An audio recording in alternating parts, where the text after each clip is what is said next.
അല്ലു അർജുനെ നമ്മൾ മലയാളികൾക്ക് പ്രിയങ്കരനാക്കി മാറ്റിയ ആദ്യത്തെ സിനിമയാണ് ആര്യ. ആ ഒരു സിനിമയോട് കൂടിയാണ് അല്ലു അർജുൻ മല്ലു അർജുനായി മാറിയത്. അപ്പോൾ ആര്യ എന്ന് പറയുന്ന ഒരു സിനിമ, ആ ഒരു സിനിമ 2006 ഇവിടെ കേരളത്തിൽ റിലീസായത്. പക്ഷേ തെലുങ്കിൽ അത് റിലീസായത് 2004. അപ്പോൾ ആ ഒരൊറ്റ സിനിമയോടുകൂടി അല്ലു അർജുൻ സ്റ്റാറായതും ആ ഒരു സിനിമയുടെ കുറേ കഥകളൊക്കെയാണ് ഇന്ന് ഞാൻ നിങ്ങളോട് ഡിസ്കസ് ചെയ്യാൻ പോകുന്നത്. അല്ലു അരവിന്ദ് എന്ന് പറഞ്ഞ പ്രൊഡ്യൂസറുടെ മകനായിട്ടാണ് അല്ലു അർജുൻ ജനിക്കുന്നത്. ഒരു സിനിമാ കുടുംബം തന്നെയാണ്. അതുകൊണ്ട് തന്നെ ചെറുപ്പം മുതലേ ഈ പറഞ്ഞ പോലെ അച്ഛൻ പ്രൊഡ്യൂസ് ചെയ്യുന്ന സിനിമകൾ, അമ്മാവൻ ചിരഞ്ജീവിയുടെ സിനിമകൾ, ഇതൊക്കെ കണ്ടാണ് വളർന്നത്. അദ്ദേഹം ചൈൽഡ് ആർട്ടിസ്റ്റ് ആയിരുന്നു. ചിരഞ്ജീവിയുടെ തന്നെ 1-2 സിനിമകളിലൊക്കെ ബാലതാരമായിട്ട് വന്ന് പിന്നീട് വലുതായ ശേഷം ഗംഗോത്രി എന്ന് പറയുന്ന ഒരു സിനിമ 2003 റിലീസായ സിനിമയാണ്. ആ ഒരു സിനിമയിലൂടെയാണ് അല്ലു അർജുൻ നായകനായിട്ട് സിനിമയിലോട്ട് വരുന്നത്. ഇത് കഴിഞ്ഞിട്ടാണ് തൊട്ടടുത്തൊരു സിനിമ, അതാണ് ആര്യ എന്ന് പറയുന്ന ഒരു സിനിമ. അതിൻ്റെ ഡയറക്ടർ സുകുമാർ. അന്ന് സുകുമാർ സിനിമകളൊന്നും സംവിധാനം ചെയ്തിട്ടില്ല. സുകുമാർ അസിസ്റ്റൻറ്റ് ഡയറക്ടറായിരുന്നു. അദ്ദേഹം മുമ്പൊരു ലെക്ചറൊക്കെ ആയിട്ട് വർക്ക് ചെയ്തിട്ടുണ്ട്. ഞാൻ പിന്നീട് സിനിമയോടുള്ള പാഷൻ കാരണം അദ്ദേഹം സിനിമയിലോട്ട് വന്ന് അസിസ്റ്റൻറ്റ് ഡയറക്ടറൊക്കെ ആയിട്ട് വർക്ക് ചെയ്ത് ഈ 2003 തന്നെ റിലീസായ ദിൽ എന്ന് പറയുന്നൊരു സിനിമ, നിതിൻ എന്ന് പറയുന്ന നടൻ, നിതിൻ അതിനു മുമ്പ് ജയം എന്ന് പറയുന്ന സിനിമയൊക്കെ ചെയ്ത് ഭയങ്കര ഹിറ്റായിട്ട് ഇങ്ങനെ നിൽക്കുകയാണ്. അങ്ങനെ നിതിനെ വെച്ച് ചെയ്ത ദിൽ എന്ന് പറയുന്ന ആ ഒരു സിനിമയുടെ റൈറ്ററായിരുന്നു സുകുമാർ. ആ സിനിമയുടെ പ്രൊഡ്യൂസറാണ് രാജു. പിന്നീട് അദ്ദേഹം ദിൽ രാജു എന്നറിയപ്പെടുന്നു. ഇന്ന് തെലുങ്കിലെ ഏറ്റവും വലിയ പ്രൊഡ്യൂസേഴ്സിൽ ഒരാളായിരുന്നു. അപ്പോൾ ഈ ഒരു ദിൽ എന്ന് പറഞ്ഞ ഒരു സിനിമയുടെയൊക്കെ ഡിസ്കഷൻ്റെ സമയത്തൊക്കെ തന്നെ ഈ പറയുന്ന ആര്യ എന്ന് പറയുന്ന സിനിമയുടെ കഥ സുകുമാറിൻ്റെ മനസ്സിലുണ്ടായിരുന്നു. അങ്ങനെ സുകുമാർ പ്രൊഡ്യൂസർ രാജുവിൻ്റെ അടുത്ത് പറയുന്നു. അപ്പോൾ അദ്ദേഹം പറഞ്ഞത്, ഈ ഒരു സിനിമ ദിൽ വൻ വിജയമായാൽ നിങ്ങളുടെ സിനിമ, നിങ്ങളെ ഞാൻ ഡയറക്ടറായിട്ട് ഇൻട്രൊഡ്യൂസ് ചെയ്യാം സിനിമയിലോട്ട് എന്ന്, അതായത് ഒരു സ്വതന്ത്ര സംവിധായകനാക്കാം എന്നുള്ളൊരു വാക്ക് കൊടുത്തു. ദിൽ ഭയങ്കര ഹിറ്റായി. അത് കണ്ടാണ് ഈ ആര്യ എന്ന് പറയുന്ന സിനിമയുടെ പ്രൊഡക്ഷനിലേക്ക് കിടക്കുന്നത്.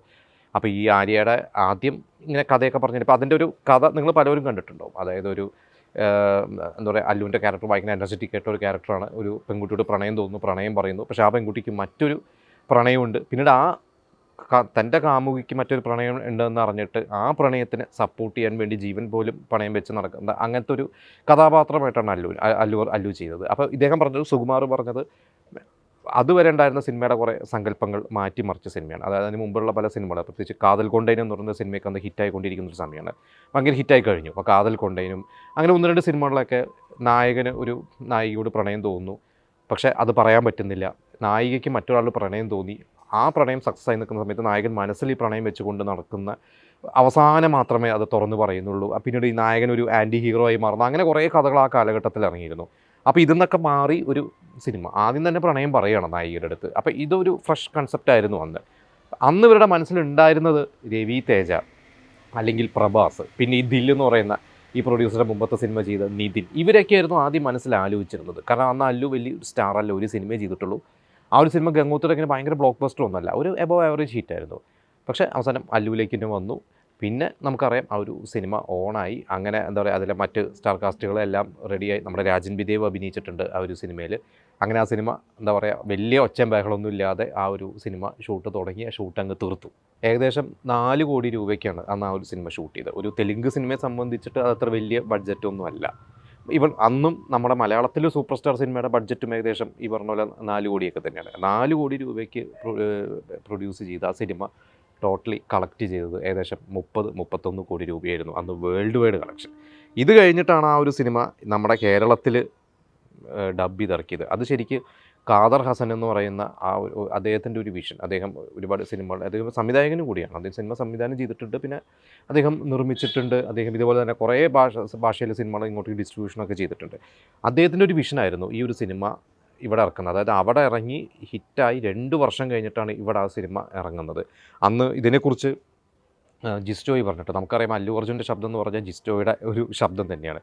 ജിസ്റ്റോയി അന്ന് ഒരു തിരക്കേറിയ ഒരു ഡബ്ബിങ് ആർട്ടിസ്റ്റാണ്. പ്രത്യേകിച്ച് സീരിയലിലൊക്കെ ഒരുപാട് ഡബ് ചെയ്യുന്ന, കായംകുളം കൊച്ചുണ്ണി പോലത്തെ സീരിയലൊക്കെ ഡബ് ചെയ്ത് നടക്കുന്ന സമയമാണ്. ഖാദർ ഹസൻ അന്ന് ജിസ്റ്റോവിനെ വിളിച്ചിട്ട് പറഞ്ഞു, ഇങ്ങനെ ഒരു തെലുങ്കിലൊരു നടനുണ്ട്, ആ നടനെ ഞാനിവിടെ ഇൻട്രൊഡ്യൂസ് ചെയ്യുമ്പോൾ അദ്ദേഹത്തിനൊരു സിനിമ ഡബ് ചെയ്തിട്ടോടെ ഇറക്കുകയാണ്, അതിൽ നായകന് ശബ്ദം കൊടുക്കണം എന്ന് പറഞ്ഞിട്ടാണ് ജിസ്റ്റോവിനെ വിളിക്കുന്നത്. അപ്പോൾ ജിസ്റ്റോയി പറഞ്ഞു, എനിക്ക് ആദ്യം കുറച്ച് ബുദ്ധിമുട്ടുണ്ടായിരുന്നു. പിന്നെ അതിൽ ഈ പറഞ്ഞ പോലെ പല ഡയലോഗ്സ് അന്ന് വേറെ സതീഷ് മുതുകുളമാണ് എഴുതുന്നത്. അദ്ദേഹം സ്ഥിരമായിട്ട് ഡബ്ബിങ് സിനിമകൾക്ക് സ്ക്രിപ്റ്റ് എഴുതുന്നതാണ്, ഡയലോഗ്സ് എഴുതുന്നതാണ്. അപ്പോൾ കുറച്ച് ബുദ്ധിമുട്ടൊക്കെ ഉണ്ടായിരുന്നു. ഒരു 4 ഡയലോഗ് പറയാൻ തന്നെ 1 മണിക്കൂറൊക്കെ എടുത്തു എന്നതാണ്. പക്ഷേ പിന്നീട് അദ്ദേഹം വളരെ കഷ്ടപ്പെട്ടിട്ടാണെങ്കിലും ജിസ്റ്റോയി ആ ഒരു ഡബ് ചെയ്തു. അവിടെ നിന്ന് അങ്ങോട്ട് ഇപ്പോൾ റീസെൻ്റായ പുഷ്പ വരെ, അത് സംവിധായകനായ ശേഷവും ജിസ്റ്റോയി തന്നെയാണ് അല്ലു അർജുൻ ഡബിങ്. നമുക്ക് അല്ലു അർജുൻ എന്ന് പറഞ്ഞാൽ അല്ലു അർജുൻ്റെ ശബ്ദം എന്ന് പറഞ്ഞാൽ നമുക്ക് ജിസ്റ്റോയുടെ ശബ്ദമാണ്. അങ്ങനെ ആ സിനിമ കേരളത്തിലും അന്ന് ഏകദേശം 1.5 കോടിയുടെ അടുത്ത്, 1 കോടിയുടെ മേളിൽ എന്തായാലും കളക്ട് ചെയ്തിട്ടുണ്ട്, 1.5 കോടിയുടെ അടുത്ത് റഫ്ലി കളക്ട് ചെയ്തിട്ടുണ്ട്. അന്ന് എൻ്റെ ഒരു ഓർമ്മ ശരിയാണെങ്കിൽ ആകെ ഒരു 3 തിയേറ്ററിൽ മാത്രമായിട്ടായിരുന്നു അന്ന് ആ ഒരു സിനിമ റിലീസായത്. പിന്നീട് അഭിപ്രായം അറിഞ്ഞാണ് പല തിയേറ്റേഴ്സിലും സ്പ്രെഡായി, അത് ഒരുപാട് ഓടി. എനിക്കൊരു 300 ദിവസമൊക്കെ അവിടെ ഓടിയിട്ടുണ്ട്. ഇവിടെയും അത്യാവശ്യം 100 ദിവസമൊക്കെ ഓടിയെന്നാണ് എൻ്റെ ഒരു അറിവ്, എല്ലാ സെൻറ്റേഴ്സിലൊക്കെ കൂടിയിട്ട്. പിന്നെ ദേവി ശ്രീപ്രസാദാണ് അതിൻ്റെ മ്യൂസിക്. അപ്പോൾ DSPയുടെ മ്യൂസിക്കും നമുക്കതിൽ ഓരോ പാട്ടും മലയാളത്തിൽ ഡബ് ചെയ്തിട്ട് പോലും നമുക്കതൊരു ബോറായിട്ട് തോന്നിയിട്ടില്ല. നമ്മളൊക്കെ അത് പാടിയതായിരുന്നു. അന്ന് സ്ഥിരമായിട്ട് ഗാനമേളകളിലും ഒക്കെ അത് പാടിയിരുന്ന ഒരു സിനിമയായിരുന്നു ആ പാട്ടുകളൊക്കെ. അതിൽ ഒരു പാട്ട് പിന്നീട് വേറൊരു ഹിന്ദി സിനിമയിലും DSP ഒരു ഹിന്ദി സിനിമ ചെയ്ത് കഴിഞ്ഞപ്പോഴും ആ ഹിന്ദി സിനിമയിലും ഇതേ പാട്ട് തന്നെ റിപ്പീറ്റ് ചെയ്തിട്ടുണ്ട്. മാക്സിമം എന്ന് പറഞ്ഞ് 2012 ഇറങ്ങിയ ഒരു ഹിന്ദി സിനിമയായിരുന്നു. അതിലാണ് എൻ്റെ അമലാപുരം എന്ന് പറയുന്ന ഒരു പാട്ട്, ആ പാട്ട് അതിലും വീണ്ടും കൊണ്ട് പ്ലേസ് ചെയ്തിട്ടുണ്ടായിരുന്നു. പിന്നെ എന്തായാലും ഈ ഒരു സിനിമയോട് കൂടി അല്ലു അർജുൻ മലയാളത്തിൽ ഒരു എന്താ പറയുക ഒരു സ്റ്റാർ വാല്യൂ ഉള്ള ഒരു നടനായി മാറി. അത് കഴിഞ്ഞിട്ടാണ് പിന്നീട് നമുക്കറിയാം ബണ്ണി ഇറങ്ങി, ഹാപ്പി ഇറങ്ങി, കുറേ സിനിമകൾ വന്നു.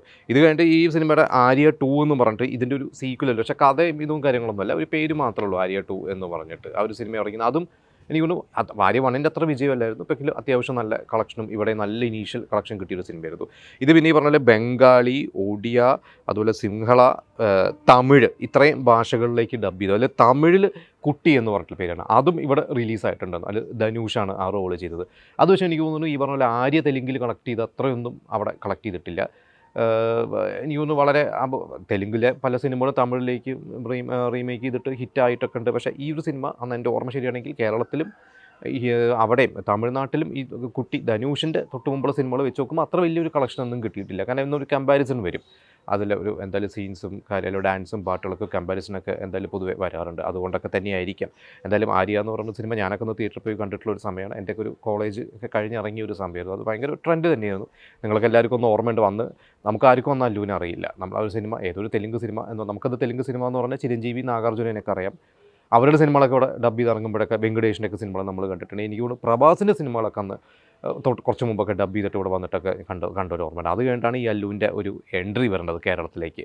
അപ്പോൾ എന്തായാലും ആ ഒരു മെമ്മറി, അന്ന് തിയേറ്ററിൽ പോയി കണ്ട ഓർമ്മകളൊക്കെ ഉണ്ടെങ്കിൽ നിങ്ങളതൊക്കെ നമുക്ക് ഷെയർ ചെയ്യാം.